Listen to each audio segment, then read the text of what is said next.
अस्सलाम वालेकुम जी, my name is Nabeel Ali from Organic Valley Pakistan. और फार्मर्स, आज के फार्मर मिस्टेक्स जो सेशन हमने शुरू किया था कि फार्मर की जो गलतियां थी, उसमें हम एक फार्मर जिनका प्रॉब्लम हुआ शराज साहब, उनको हम डिस्कस करेंगे।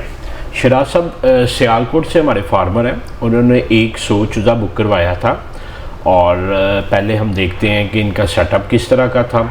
उसके बाद फिर हम ग्रेजुअली इनके साथ क्या प्रॉब्लम हुआ और उसमें से क्या मसला निकला और किस तरह उन्होंने कुछ हद तक सॉल्व किया, उसको डिस्कस करेंगे। तो सबसे पहले हम देखते हैं माशाल्लाह इनका सेटअप जो है।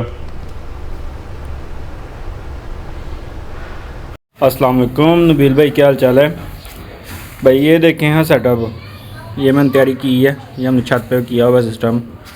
और ये 2 कमरे हैं जिन पे हमने बुरादा वगैरह डाल के ये हीटर का बंदोबस्त किया हुआ है। मतलब कि हमारी अपनी तरफ से हमने तैयारी पूरी की है। ये बर्तन है, ये बर्तन बनवाए हैं दाने के लिए। और ये पानी वाली गैल ने यहाँ पे शापर लगा दिया है, यहाँ पे भी लगा हुआ है, ये दरवाजे में भी लगा हुआ है, उस साइड पे भी ये वेंटिलेशन थोड़ी सी दी है। और अपनी तरफ से तैयारी हमारी पूरी है जिस तरह का आपने कहा है। बाकी फिर भी भाई यार कोशिश करें कि हमारा 100 चूज़ा करें। मैं 10 से 11 तारीख को आपके पास आ जाऊंगा लेने, ठीक है? तो बहुत मेहरबानी होगी आपकी, एक बार हमें ट्राई करवाएं। इंशाल्लाह अगर हमें मज़ा आया नेक्स्ट सीज़न हम आपके पास फिर से पहुंच जाएंगे। लेकिन यह है कि फ़र्स्ट टाइम फिर थोड़ी सी ट्राई होती है कि चीज़ जिसका मज़ा आएगा उसको हम दोबारा भी आगे लेके चल सकते हैं। जी फार्मर्स, ये आपने वीडियो देखी, माशाल्लाह बड़े ही जज्बे और मेहनत के साथ उन्होंने अपना शेड तैयार किया। और ये बात है अप्रैल की, 10 या 12 अप्रैल के करीब की ये वीडियो है। तो माशाल्लाह आप देख रहे हैं कि बड़ी लगन के साथ, शौक़ के साथ इन्होंने तैयारी की हुई है। एक सिर्फ मिस्टेक है कि नीचे इन्होंने अखबार डाली हुई है। अखबार जो होती है फार्मर्स, ये होता ही है कि इस पर डिफरेंट पहले तो समझने की ज़रूरत है कि कागज़ डाला क्यों जाता है। कागज़ इसलिए डाला जाता है कि पहले दूसरे तीसरे दिन चूज़ा फीड और तो में तमीज़ नहीं कर सकता कि जो चावल का छिलका या लकड़ी का बुरादा और फीड सिमिलर कलर की होती है तो वो उसमें डिस्टिंक्शन नहीं कर सकता। दूसरा मसला ये होता है कि चूज़े के पाँव छोटे होते हैं और वो तो के ऊपर जब चलता है तो वो स्टेबल नहीं हो पाता, चलना उसको नहीं आता। तीसरा एक सबसे बड़ा ये होता है कि उसकी जो पहली दूसरे दिन की जो ड्रॉपिंग होती है वो टॉक्सन्ड होती है और वो हम कोशिश करते हैं कि वो फार्म से बाहर निकल जाए। और चौथा सबसे बड़ा मसला ये होता है कि जो तो होती है, बुरादा होता है, उसकी रगड़ काफ़ी ज़्यादा होती है। और जो चूज़ा होता है पहले दूसरे दिन उसके नीचे एक छोटा सा बेली बटन सा होता है, तो वो तो किसी जगह पर फंस जाए तो वो उसको ज़ख्म करती है। तो इन वजूहात की वजह से एक जो क्वालिटी प्रैक्टिस वो होती है कि नीचे एक पेपर बिछा दें।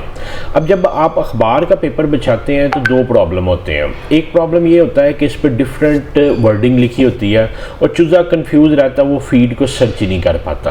तो कोशिश करें वाइट कलर का या ब्राउन कलर का, एक कलर का जो है ना वो होना चाहिए। दूसरा ये होता है कि इसके ऊपर ये जितनी राइटिंग होती है ना, ये केमिकल्स होते हैं, केमिकल इंक यूज़ हुई होती है, ये भी चूज़े के लिए नुकसानदेह होती है। तो अभी ये देखें माशाल्लाह इन्होंने तैयारी कितनी अच्छी बेहतरीन की हुई है। ये आप सेटअप देखें, ऊपर इन्होंने हीटिंग का भी कोई बंदोबस्त किया हुआ। तो अब चूज़ा ये हमारे पास 12 तारीख को ले गए और 15-16 तारीख को हमें ये मैसेज आया, ये हम सुनते हैं और इसके बाद आगे हम डिस्कस करते हैं कि असल मसला क्या निकला।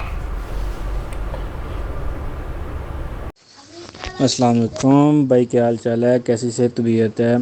कैसा चल रहा है काम शाम? अच्छा भाई, आपसे थोड़ी सी शिकायत है। शिकायत का मौका आपने थोड़ा सा दिया है। मुझे आज पता चला है कि ये आपका स्टार्टर चूज़ा था, स्टार्टर अंडे का चूज़ा था जो कि डिस्कार्ड किया जाता है। जिस अंडे से चूज़ा नहीं निकलवाया जाता ये उस अंडे का चूज़ा है। तो भाई आप मुझे कह लेते कि बाद में आना है तो मैं कोई और दूसरा हल कर लेता। आपने मुझे कहा है कि ठीक है आप ले जाएं। स्टार्टर चूज़ा भाई आपको ख़ुद भी पता है कि वो नहीं बचता, उसके मामलात नहीं सेट होते, फिर भी आपने वो दिया है। तो मेरा तो चले नुकसान हो रहा है, बाकी बड़ों के हिसाब से मैंने चलना था, लेकिन ये मैंने खुद अपने थ्रू किया था कि चले मैं लेके आता हूँ। ट्रस्टेड है भाई नबील, नहीं इस तरह की मतलब कुछ चीज़ देंगे, गारंटी वाली चीज़ होगी, ठीक है? ये सोच के मैं आपके पास आया था। 8,000 रुपये मैंने किराया गाड़ी का दिया था, ठीक है? 8,000 किराया लगा के 100 चूज़ा, 17,000 का चूज़ा, 8,000 वो 25,000 में मुझे ये 100 चूज़ा पर है। और वो क्वालिटी वाला ना निकले तो भाई देखें मज़ेदारी नहीं हुई, मज़ा नहीं आया, यकीन करें। एक और मैसेज है वो भी सुनते हैं, फिर हम इस पे सॉर्ट आउट करते हैं कि क्या मसला हुआ था।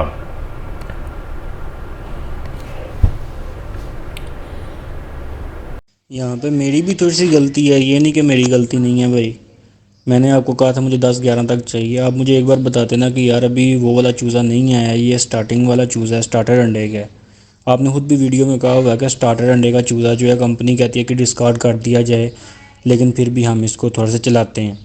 तो वो भाई आपने हमें दिया है। आपका 13-14 को जो पहला आपका आना था हैचिंग पहली आनी थी, वो आपकी 13-14 को थी, ठीक है। तो बहुत ट्रस्ट करके भाई ये मैंने काम किया था, लेकिन नहीं भाई नहीं मज़ा आया। फ़हीम आप क्यों पीछे हंस रहे हैं और मुझे हंसा रहे हैं? ये फ़हीम कैमरे के पीछे हंस रहे हैं और ये मुझे हंसाने की कोशिश कर रहे हैं। अच्छा, फार्मर्स ये डेफिनेटली उनके लिए बड़ी परेशानी थी। इनके कोई पहले 2-3 दिनों में कोई ना 100 में से 20-22 के करीब चूज़े मार गए। अब होता ये है कि फार्मर को तो कोई रीज़न चाहिए होती है। उन्होंने कहा जी आपका चूज़ा स्टार्टर था। अब स्टार्टर चूज़ा मैं आपको बताता हूँ होता क्या। चूँकि जब मुर्गी अंडा स्टार्ट कर रही होती है तो इनिशियल जो अंडा होता है वो 40-42 ग्राम का आता है, फिर 4-5 ग्राम इंक्रीज़ होता है, कुछ चौथा 5वां अंडा जाके ना 50 ग्राम प्लस होता है। लुमन हमें कहता है कि 50 ग्राम से नीचे अंडा नहीं लगाना। उसकी वजह ये होती है कि वेरिएशन हो जाती है ना, मतलब अंडे चूँकि छोटे बड़े होते हैं, चूज़े छोटे बड़े जाते हैं, तो वो फ्लाग में बड़ी वेरिएशन होती है और वो कहते हैं 50 ग्राम से ऊपर अंडा लगाना। जब हमारा अंडा 50 ग्राम से ऊपर होना शुरू हुआ, हमने लगाना शुरू कर दिया। अब इनके पास जितने चूज़े गए वो 32 से 38 ग्राम के दरमियान गए, मगर चूँकि मतलब कस्टमर इज़ ऑलवेज राइट, उन्होंने कहा जी ये तो आपके इनिशियल हैं और ये स्टार्टर हैं तो ये मरना शुरू हो गए हैं। हमारे लिए बड़ी एक पशेमानी थी और ये इब्तदाई हैचेज़ में से है ही थे कि ये मतलब मसला हुआ क्या, कैसे मसला हुआ। जो स्टार्टर चूज़ा होता है ना सर, ये नॉर्मली जो फार्मर्स आप सुनते हैं कि ये स्टार्टर मुर्गी का, वो उसमें प्रॉब्लम यही होता है कि ग्रेडिफिकेशन का मसला होता है। अदरवाइज जिस तरह इंसान का पहला बच्चा होता है वो भी उतना ही सेहतमंद होता है जितना मतलब 6, 7, 8वां भी होता है ना, 3रा 4था भी होता है। बहबूदेबादी वाले भी देख रहे हो, कह रहे हैं कि ये कितने जो कह लें कि बच्चों की कह लें कि तलकीन कर रहे हैं। तो बच्चा जिस अंडे में से निकल आता है वो वेल टू परफॉर्म होता है। इससे रिलेटेड बड़े रिसर्च पेपर पढ़े हैं। सो मसला ये होता है ग्रेडिंग का होता है, छोटा बड़ा जब होता है फ्लाग में प्रॉब्लम आता। हमने इसको सॉर्ट आउट किया। ये मैसेजेस मुझे डायरेक्ट आए मेरे लिए, तो ये बड़ा प्रॉब्लम था कि इट्स एलिगेशन, एक हम पे कह लें कि इल्ज़ाम था। जब इसको हमने इंक्वायर किया तो मैं पहले बता देता हूँ, मैंने इनको कहा जी आप अपनी मोटेलिटीज़ भेजें। इन्होंने मोटेलिटीज़ जब भेजी तो सबसे बड़ा प्रॉब्लम ये था कि चूज़ा ज़ख्मी होकर मरा हुआ था। अच्छा, ज़ख्मी होकर मरना वो हमारे लिए एक बड़ा स्ट्रेंज एस्पेक्ट था। और जिस तरह चूज़े मार रहे थे इस तरह चूज़े मरते नहीं हैं। जब हमने इनको और ज़्यादा इंक्वायर किया तो पता ये चला कि इन्होंने टोटल 350 मेरा ख्याल है चूज़ा डाला हुआ।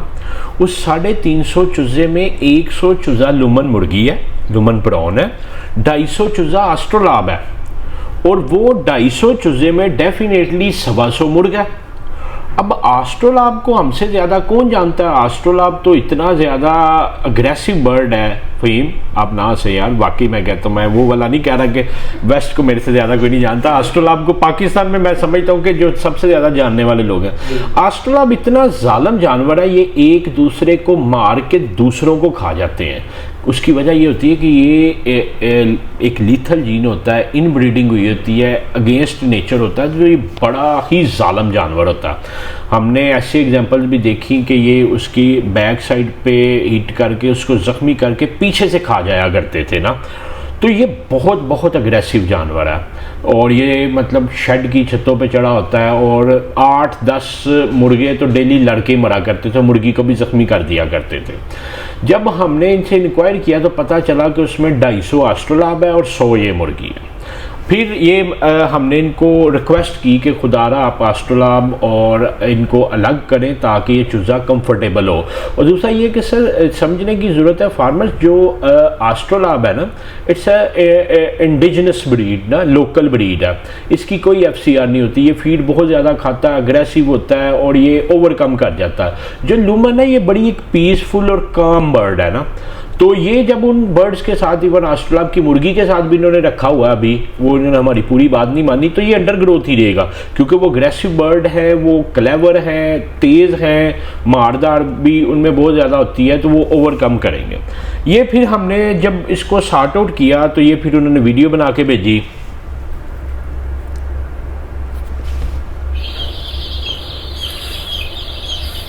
ये इन्होंने लुमन एक साइड पे किया,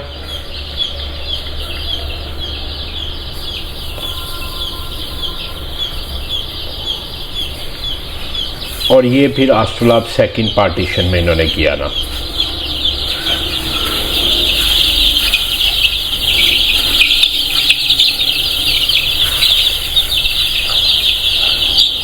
ये मेल फीमेल मिक्स है क्योंकि ये इब्तदाई दिनों में इनके लिए मुश्किल था आइडेंटिफाई करना, तो ये मेरा ख्याल इन्होंने वेट के हिसाब से कोई जो है ना ग्रेडिंग की हुई है।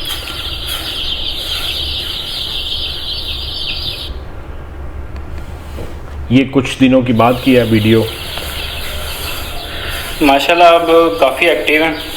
फीड इनकी मैंने थोड़ी सी बढ़ाई है, भाई नईम ने बताया था कि इनकी फीड जो है ना वो थोड़ी सी बेहतर करें तो इंशाल्लाह रिज़ल्ट बेहतर मिलेगा। तो वही अब मैं तीसरा दिन है, मैं तकरीबन 4 टाइम अब फीड डाल रहा हूँ। सुबह फर्स्ट टाइम डालता हूँ, उसके बाद तकरीबन 12-1 बजे, फिर शाम को 5-6 बजे, फिर रात को 11-12 बजे। और ये मेरा एस्ट्रोलैब का A+ जो था वो मैंने साइड पे कर लिया है, और जो थोड़ा सा नॉर्मल था उनको मैंने साइड पे कर लिया। तो माशाल्लाह ये अच्छी ग्रोथ वाले हैं, इनकी ग्रोथ थोड़ी सी स्लो है, तो बाकी अल्हम्दुलिल्लाह बेहतरीन सिस्टम चल रहा है। ये उसके बाद का उनका ऑडियो मैसेज है। वालेकुम अस्सलाम, अल्हम्दुलिल्लाह भाई ठीक ठाक, आप सुनाएं। जी भाई अब काफ़ी बेहतर है चूज़ा, अल्हम्दुलिल्लाह पहले से बहुत बेहतर हो गया। और मोटेलिटी थोड़ी सी ज़्यादा ही हुई थी, तकरीबन लगा लें कोई 27-28 पीस 100 में से जो है ना वो मेरे डैमेज हो गए थे। तो बाकी अल्हम्दुलिल्लाह काफ़ी बेहतर हैं, उनको मैंने सेपरेट किया हुआ है और अब ग्रोथ अच्छी कर रहे हैं। तो मैं इंशाल्लाह सुबह आपको फ़र्स्ट टाइम जो है ना मैं वीडियो बना के, और उसके अलावा जो जो आपने कहा है मैं सुबह आपको सेंड कर दूँगा। बहुत शुक्रिया भाई, थैंक यू। अच्छा, एक चीज़ सुनने वाली है, ये भी हंस रहे हैं फ़हीम साहब भी पीछे बैठ के, ये सुनने वाले वर्ड हैं। कोई 27-28 पीस 100 में से जो है ना वो मेरे डैमेज हो गए थे। मेहरबानी है जी, उन्होंने मान लिया कि डैमेज हुए हैं। तो फार्मर्स एक चीज़ इधर ये कहना चाहेंगे कि अपनी मैनेजमेंट को भी आप असेस कर लिया करें। आप यकीन जाने कि हमारी बहुत कोशिश होती है, मैं अक्सर अपने एम्प्लॉय से भी यही कह रहा होता हूँ कि यार हम ना बर्ड नहीं बेच रहे, हम उम्मीद बेच रहे हैं। हम एक वादा बेच रहे हैं कि ये बर्ड लेंगे, ये मरेगा नहीं, परफॉर्म करेगा, अंडा देगा, आपके लिए प्रॉफिटेबिलिटी लेके आएगा। तो उम्मीद जो होती है ना, ये मैं समझता हूँ कि इसमें थोड़ी सी भी परेशानी है ना तो बंदे को बहुत ज़्यादा रिजेंटमेंट होती है, परेशान हो जाता। तो हम इस चीज़ का बहुत ख़ास ख्याल करते हैं कि जो हम बात करें वो खालिस हो और प्योर बात करें ताकि आपकी उम्मीद ना टूटे। तो अब जिस तरह ये कह रहे हैं कि वो डैमेज हो गए थे, तो आपको खुद असेस करना चाहिए था कि आपका जानवर क्यों मर रहा है ना। मतलब आपने हम पे ये मतलब एक एलिगेशन लगा दिया कि आपका स्टार्टर चूज़ा, मगर आप ये असेस नहीं कर रहे कि स्टार्टर चूज़े के सेल क्यों फट रहे हैं, वो खून आलूदा क्यों हो रहा है, वो कौन से वंपायर हैं कि जो खून आलूदा हो रहे हैं। खैर इन्होंने फिर उसके बाद सेपरेट किया और चूज़ा बेहतर हो गया। अभी इनकी ये रीसेंट वीडियोज़ देखते हैं और फिर देखते हैं कि अभी भी क्या ये मसला कर रहे हैं। ये माशाल्लाह 1-1.5 माह बाद की वीडियो, ये मई की होगी। ये ब्लैक एस्ट्रोलैब भी साथ चला रहे हैं। ये